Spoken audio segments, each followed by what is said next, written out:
这是一段让人痛心的监控录像，视频中记录了6岁的科里被虐待的画面。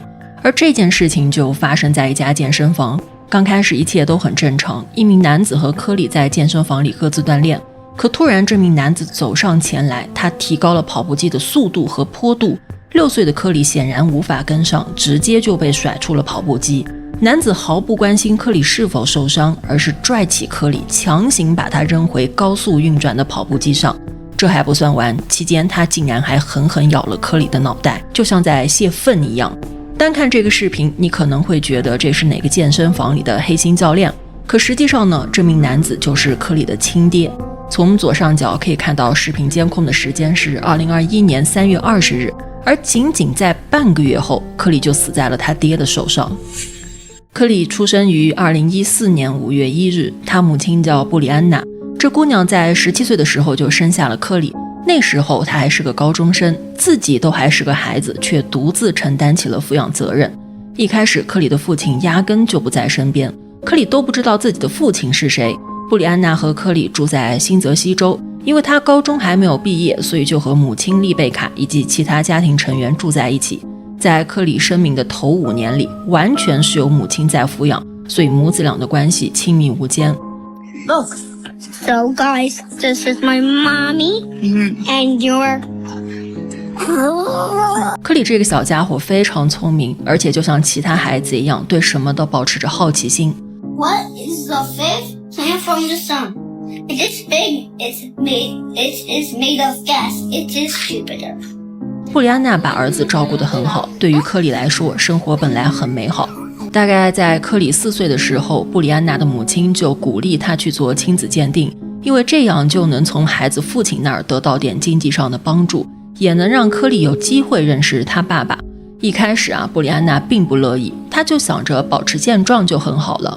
可后来因为经济压力太大，布里安娜申请了食品券和健康保险，而这个申请呢得做亲子鉴定，尽管她非常不情愿，但没有办法还是得做。结果显示呢，孩子的父亲是25岁的克里斯托弗。这么一算，布里安娜怀孕的时候，克里斯21岁，布里安娜才16岁。在新泽西州法定性同意年龄是16岁，这就意味着克里斯很可能构成性侵了。不过这家伙从来没有因此被起诉。等他知道自己有个4岁的儿子后，就开始支付抚养费，还争着要探视权和监护权，表现出一副很愿意负责的样子。我们不清楚克里斯这家伙到底出于什么目的争取孩子的监护权，不过从个人情况来看呢，他好像更适合抚养科里。克里斯出生于1992年，在新泽西州长大。大学毕业后，他当过数学老师、曲棍球队的销售助理、危机热线工作人员，最近的一份职业是房地产经纪人。看起来他还算是个有成就的年轻人，只是在寻找适合自己的职业道路。相比之下呢，布里安娜的情况有些糟糕。她不但没有收入，还在低谷期染上了毒瘾。虽然她不在科里面前吸食，可对于评估机构来说，克里斯显然更适合抚养孩子。科里5岁的时候，他爸开始进入他的生活。从那个时候起呢，科里的生命就进入了倒计时。最初的时候，科里只是在父亲家看望父亲和家人。当时他父亲跟他爷爷奶奶住在一个叫门罗的小镇，也是从那时候起呢，科里身上开始出现一些奇怪的伤痕。第一次从父亲家回来的时候，科里的嘴唇破了。布里安娜赶紧询问儿子情况，可这小家伙没有正面回答。布里安娜就非常担心，赶紧把这个情况带到了警察局。当局联系了儿童服务部 DCPP， 这机构主要职责就是保障儿童的安全，特别是涉及虐待、忽视或其他形式的儿童危害案件。克里斯跟 DCPP 说，这只是个意外，他踢足球的时候不小心踢中了科里的嘴唇，因为没有发现虐待的迹象，所以这事儿呢也就结案了。布里安娜明显感觉到儿子根本就不是真心想去父亲家，在不得不去的日子里，克里会变得特别焦虑，有时候甚至还会哭闹。他会试图躲在壁橱里或者是任何能躲避的地方，又踢又叫，觉得这样呢就可以不用去父亲家了。尽管布里安娜把这些情况告诉给了 DCPP 的工作人员，可他们就只回答说克里必须去。同年10月，法院还确立了父母双方共同拥有监护权，这就意味着克里得有部分时间跟他爸生活在一起。万圣节前后，克里从父亲家回来的时候，全身都带着伤，从脸一直延伸到手臂，脸上看着还有个掌印，这次呢，科里就向母亲承认说，父亲觉得他太胖了，让他在跑步机上跑步。布里安娜就怀疑这些擦伤是科里在跑步机上摔倒撞到柱子上弄的，他又赶紧联系了 DCPP。克里斯倒是承认他确实把儿子放到跑步机上了。DCPP 的工作人员呢就告诉他以后不要再这么干了，看起来这事儿就这么完了。可谁能想到呢，后来调查监控才发现，他一直把跑步机当成一种惩罚孩子的方式。这段时间布里安娜一直在和毒瘾做斗争，但最终他还是失去了对儿子的监护权。2020年1月，科里就搬去和克里斯以及他爸妈一起生活了。不可否认啊，这就是布里安娜滥用药物导致的结果。在接下来的几个月里，克里斯完全掌控了科里的监护权，布里安娜甚至连孩子都见不着。克里斯更是在8月带着科里搬出了父母家。很难想象在没有母亲的几个月里，科里过得得有多艰难。布里安娜呢也没有放弃，她努力戒毒，参加康复项目，遵守所有的规定。她向法庭展示了自己的努力，并同意定期接受毒品检测。正因如此呢，2020年10月28日，法庭把共同监护权给了布里安娜和克里斯。可大部分时间，克里还是跟父亲住。不过布里安娜在每周3下午可以无监督地探视儿子，每隔1周呢可以带克里回家。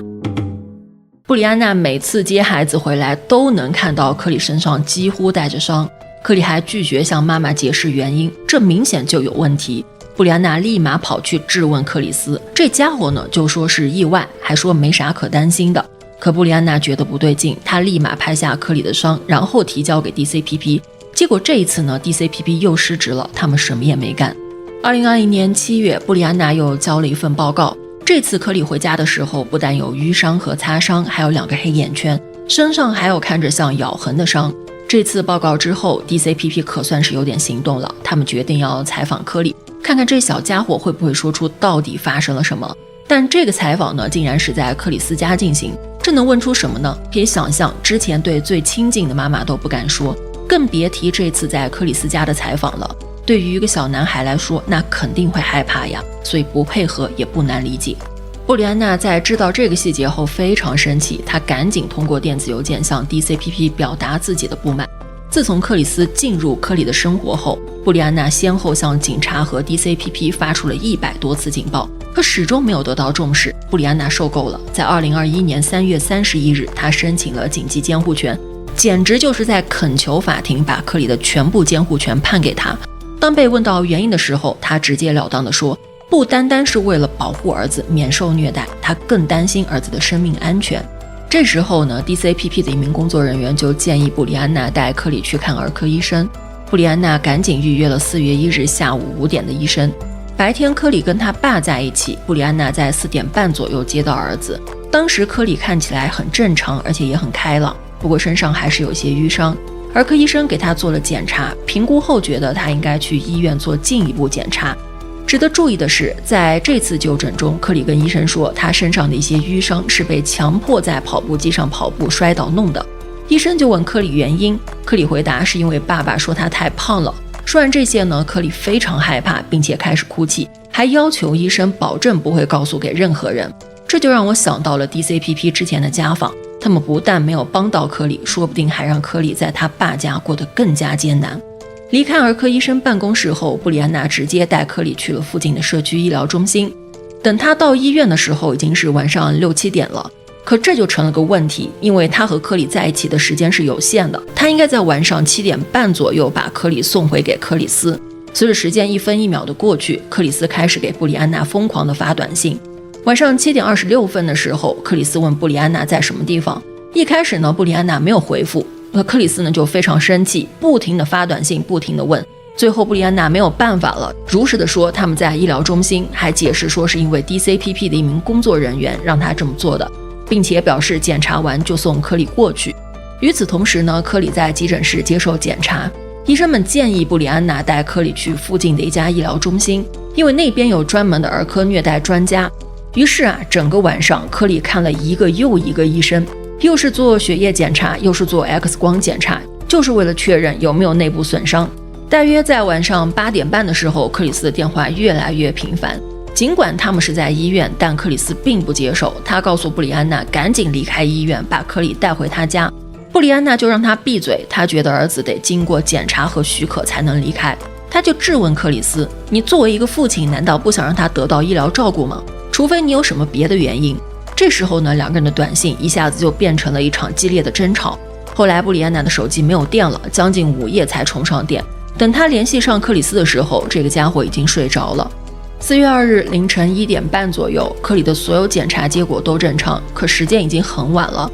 布里安娜就带着科里先回到了自己家，她计划第二天一早呢就联系克里斯，然后把克里送过去。第二天早上，布里安娜给科里穿好衣服，为了早餐，一大早就带着儿子去找克里斯。可他怎么都没有想到，儿子这一走竟然就成了永别。下午3点30分，克里斯联系布里安娜，问科里的医疗卡信息，还说要带科里去医院，可就是不告诉他去哪家医院。布里安娜既困惑又担忧，明明几个小时前他才陪儿子做了检查，显示一切都正常，可现在克里斯说儿子无精打采，睡了很长的时间还呕吐。克里斯拿到保险信息后，啪的一声就挂断了电话。布里安娜没有办法，只能给当地所有医院打电话，想确认儿子到底在什么地方。这样呢，他就能过去陪着儿子。他甚至还报了警，可不管他怎么努力，就是找不到，只能干等着。晚上6点左右，警察敲响了布里安娜的家门，给他带来了一个毁灭性的消息：科里去世了。一个健康的孩子离开母亲才几个小时就这么没了，而且这个孩子才6岁。后来根据监控还原，下午快4点的时候，克里斯带着科里进了医院。科里非常虚弱，几乎都不能动了，情况非常糟糕。医护人员呢，一开始还以为科里只是简单的发热没有力气，但克里斯心里很清楚，科里的情况很紧急。我们从监控里能看到，克里斯呢就不慌不忙的在和医生交流，完全没有着急的样子。后来科里的护士也说，克里斯带儿子进来的时候毫无感情。科里在做 CT 扫描的时候严重抽搐，抽搐后没多久呢，他的心脏就停止了跳动。护士们赶紧对科里进行急救措施。这个时候他还活着，而克里斯呢就在病房里进进出出，进进出出，一点悲伤的样子都没有。下午4点52分，他最后一次进入房间，然后一转身就离开了医院，再也没有回来。他把科里一个人丢在医院，仅仅10分钟后呢，科里就去世了。连个认识的人都没有在房间里陪他，而这个时候他爸克里斯已经开车上了高速。当他听到科里去世的消息时，他的反应竟然是要离开这个州。他开车穿过了好几个州，一路狂飙了好几天，一直跑到德克萨斯州的边境。这一路上呢，他一直在搜索，我的车能被追踪吗？或者我的手机在飞行模式下能被追踪吗？科里去世才几个小时，他就把手机给关了。直到第二天晚些时候，他到德克萨斯州的边境才又把手机打开。据说他和他爸进行了一次谈话，谈完之后呢，克里斯就开始返回新泽西州。在科里去世2天后，他在回家的路上被一名查车的警察拦下，跟警察还聊了几句话，然后呢，他又离开现场，继续开车回家。回到家后，克里斯非常绝情，完全无视布里安娜，就好像什么事也没有发生过。在接下来的1年里，克里斯一直逍遥自在，跟个没事人一样。而悲痛欲绝的布里安娜一直在寻求真相，她觉得儿子肯定是受到了父亲的虐待，可没有办法，她只能靠舆论来引起大家对案件的关注。她在社交媒体上大肆宣扬，让大家都知道她被 DCPP 忽视了1年多。终于在2021年7月7日，也就是科里去世大约3个月后，克里斯被逮捕了。不过呢，这可不是因为科里的死亡，而是警方调查了那段臭名昭著的跑步机监控。由于新泽西州的保释改革，取消了对大多数犯罪的现金保释，换成了一种风险评估系统。结果这家伙被关押后没多久就被放了，直到将近1年后的2022年3月，他才因为谋杀科里被逮捕。审判的时候呢，有几位医生对科里的死因发表了意见。有一位医生的证词让我很难听得下去，他竟然坚持认为科里死于感染，还说科里胸部的伤是长时间做心肺复苏造成的。Can you tell the jurors what that opinion is as to Corey's cause of death? I think that Corey's cause of death has been confused because of extensive injuries caused by the CPR process. That I agree with a part of Dr. Agasa's cause of death that indicates injuries to the heart and other organs, which I think are typical vigorous CPR injuries. 而另一位医生作证说，科里死于感染的可能性为0，他实际上是因为胸部和腹部区域的伤去世的。And can you tell the jurors what that opinion is? I'm simply going to quote from my report because it's a mouthful, and we'll break it down. But Corey died of blunt impact injuries of the chest and abdomen, with laceration of the heart, left pulmonary contusion, and laceration and contusion of the liver. So Corey's death was at the hands of another person, therefore it is a homicide. 通过医生的证词，我们可以想象科里在短短的几个小时内受到了怎样的伤害，而这些伤害竟然都是来自一个叫父亲的人。这位父亲呢，在2024年8月2日，也就是前不久，因严重过失杀人罪被判处20年徒刑，又因危害儿童罪被判处5年徒刑，加起来一共25年。不知道大家觉得这个刑期合不合适呢？那么以上就是本期的所有内容，感谢关注、评论、点赞，我们下期见。